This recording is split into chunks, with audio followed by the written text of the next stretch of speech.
Hello, everyone. We're here today with Jeewon Park. Hi, Jeewon. Hi, Linda and everyone. Nice to see We're, you. we're doing a little Sandusfield Arts Center teaser show because we want to keep connected to everyone. So Jeewon would have been performing at the Arts Center just a few days ago, right? Yeah, last Sunday, five days ago. Last Sunday. Yeah. So we're sad about all these things, but so we're doing our best to just keep in touch with everyone and bring the performers and artists to you anyway. And we're rescheduling for next year, so it's a little teaser and a little anticipation of what you're going to be able to attend to next year. So Jiwon, I was reading about you in these days because I've heard recordings. I've not been able to attend, but I've heard recordings, and you're just magnificent. But it was interesting because I read that you debuted, not started, at 12 years old. And so how old were you when you started? And could you reach the pedals? No, the quick answer is no, actually. So I started around when I was 5.5. I had a friend that I had frequent play dates with. And, one day I went to her house and this beautiful new piano was there and made such beautiful sound. And I was just begging my parents, could we please also get something like that, please? And, my parents thought about it for a while. And one day I come home from kindergarten, piano was waiting. So my mom, who has a little bit of musical background, she and I started taking piano lessons with a local piano teacher. And soon she dropped out again. And I went on to continue. And yeah, at age 12, I don't know how I managed or how my teacher and parents managed, but I played the Chopin's first piano concerto, first movement. And I was this little scrawny little kid with thick glasses on, and I have pictures, pink poofy dress, and like I also remember my grandma just in tears listening. So yeah, that's kind of my first memory of a public concert. Yeah. And so it really, at that early age, it just grabbed you. You just felt like this was something that you. I mean, it was a lot of fun. I also used to sort of improvise a lot on the piano. And what my mom did was she grabbed some songbooks, which were sort of like world folk songs from around the world. Like I had Schubert Lullaby and all those, famous songs transcribed for a beginner piano level. And I just love to read through those songbooks and sing and make my own songs from there. And, one piece just led to next. And my teacher had a pretty strict curriculum, so I had to follow all those hand-on exercises and journey books and all of that.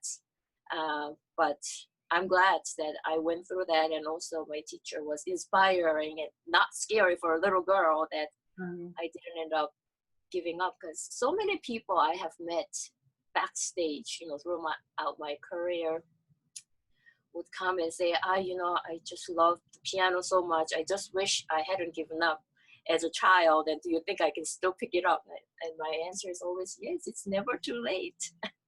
I know. Yeah. I'm a singer, and I get that all the time. People always say to me, "Oh, I wish I could sing. I sing so badly." And I say, "You should sing. People should sing. It doesn't, And things like the music, the piano. Even though you come to it late, it's yeah. And you're doing it for yourself at this point. So if that makes you happy and gives you an outlet for your creativity, I would say, why not? And especially during this sheltering in time, where people are supposedly are finding a lot more time than usual. Yeah. So I think it's a great project too. Exactly. Yeah. And I believe people have started to do those little things they've always wanted to do. Yeah, that's right. The other thing I was reading on your website and other reviews, and some of the words that reviewers use to describe your playing are deeply reflective and infectious exuberance and dazzling technique and poetic lyricism. And Blush. when you're, I know it gets to be like kind of embarrassing for you, but I have to say that in listening, especially to the piece that you sent me, the Chopin, the Andante Spinato, I think it was, Yeah, and that first, always. on that gorgeous piano, which later I want to ask you about.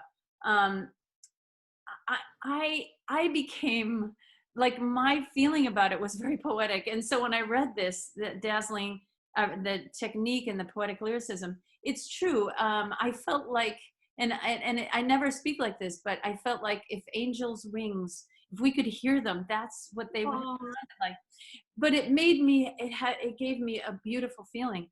And as a singer myself, as I said, I think when I know when I'm connected to the music, then everyone will be. It's not even that that's in the same way, but they will be. And something wonderful will happen. So I'm curious too, for you, when I hear someone who plays so beautifully, I want to ask, how do you get into the music? Like, because you're also playing classics, a lot of classical, things that everyone's heard, but you have a special connection, it sounds like. So I wanted to ask you, what is your process and how do you get in mm. music to produce? Well, well, Linda, first of all, thank you so much for your kind words. I'm blushing, but uh, getting into the zone of that piece, I think it has multi layers. So it starts with at home.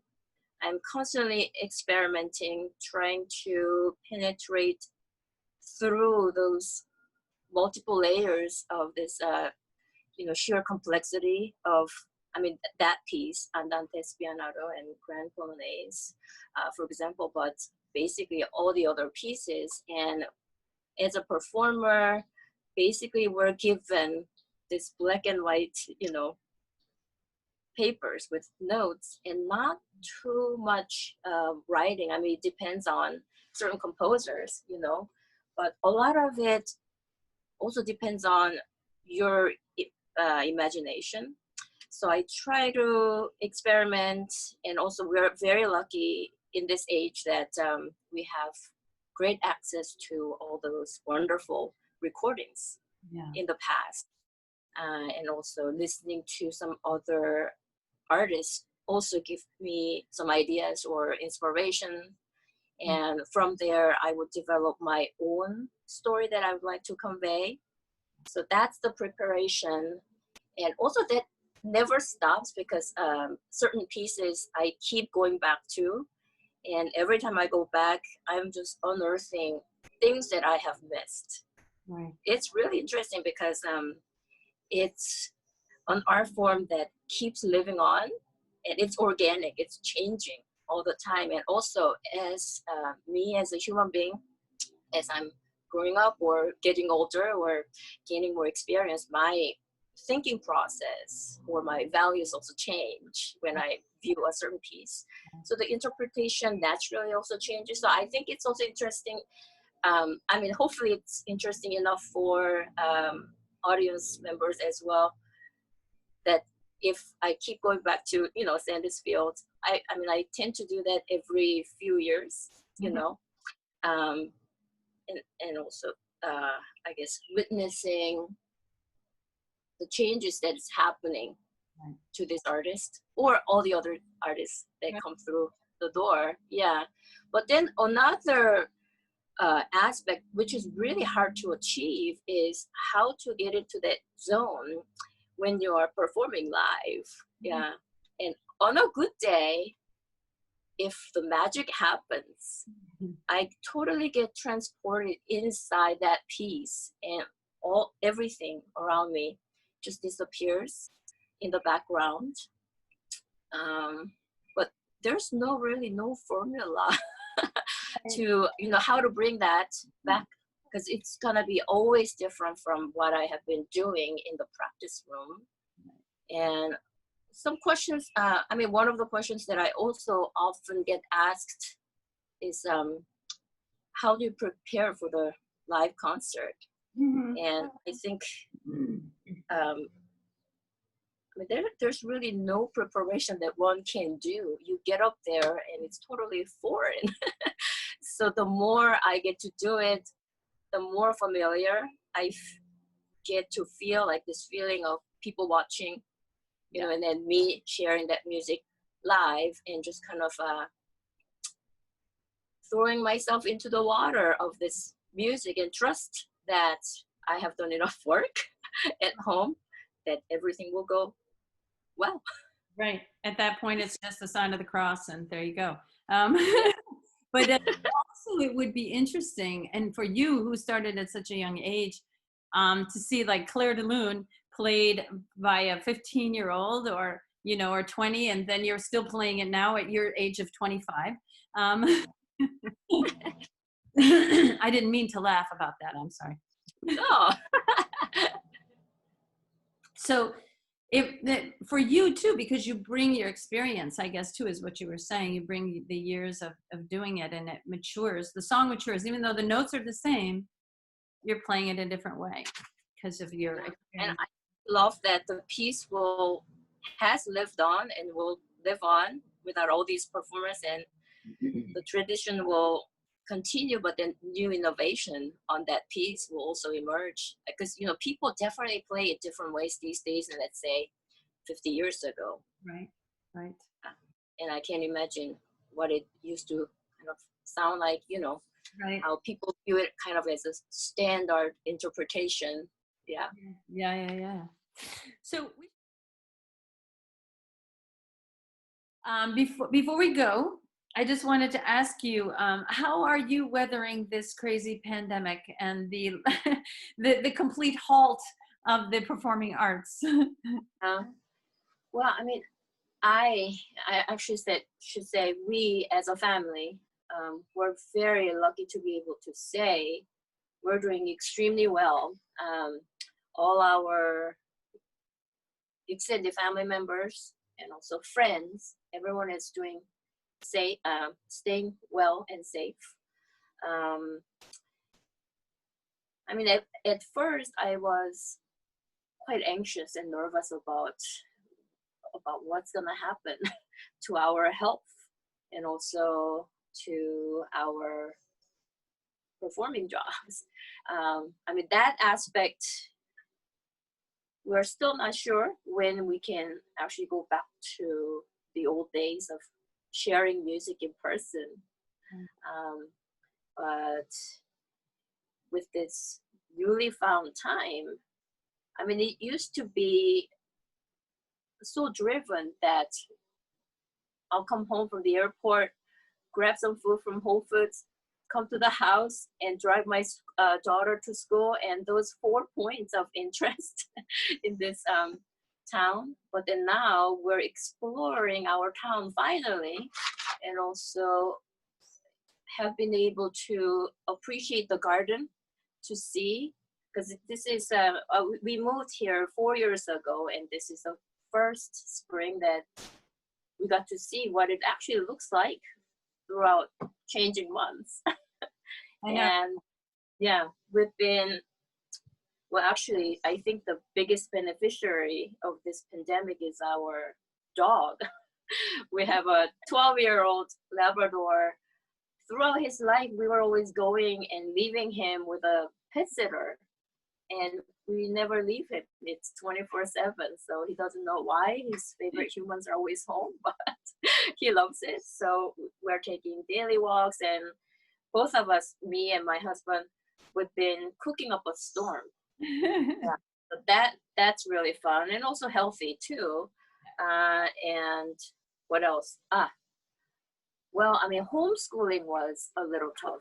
I really admire what the teachers do, and also other parents who have multiple kids to look after with their, I mean, at least none of us were performing out there, so we had more time to help her. Our daughter is only a first grader, so she wasn't used to the idea of learning anything from the computer. So, I have to print out everything, upload everything, but also having to play the teacher role. I mean, it was very interesting and sweet for maybe 3 weeks to see like every subject, what she was doing. But I think we ended up doing 10 weeks of homeschooling. That was tough. So I don't know what's going to happen again in the fall, but yeah, we'll see. And do you have any dates that are firm now that they, later, either at the end of this year or next year, that are Well, I still, so I've got everything cleared out until late September, and there's some things hanging on to their dear life. October, November, December, and it just remains to be seen because it's so hard to predict what the state of this pandemic is gonna be like. So I've been finding that a lot of organizations seem to wait. I mean, which is very wise to do, and then end up canceling maybe like a month before. But with this easing of social distancing, we might go back. But then also our audiences tend to be in that age group where, scientists say in the risk group, and some people have expressed that they are not going to feel completely comfortable coming to the concert right? unless there's a vaccine. So I'm seeing this trend. Some organizations are moving on to the digital concert format. This pandemic is here to stay for a while, and people miss, that concert experience, and also artists. I mean, I miss that that feeling of community coming together and sharing music and being moved by this great repertoire, and just kind of being transported for the time being, like such a unique experience specific to the people who are there that day. Yeah. There's nothing Yeah. like that energy, that exchange of energy. But for now, we were so grateful to have you here with us on Zoom. Folks can go onto your website and onto YouTube to see some other things if they like. And please, everyone who's watching this, keep an eye on the Sandusfield Arts Center website and Facebook page to see when Jeewon and other people will be there. Yeah, I mean, I miss seeing people and playing for the people last Sunday. And I really, really hope and also look forward to the day when we can actually get together in person. Yeah. Yeah, that will be with renewed appreciation and more vigor. Yeah. Well, thank you, Jeewon, for taking this time with us. We'll see you soon at the Art Center. Yes. And be well, everyone. Thanks.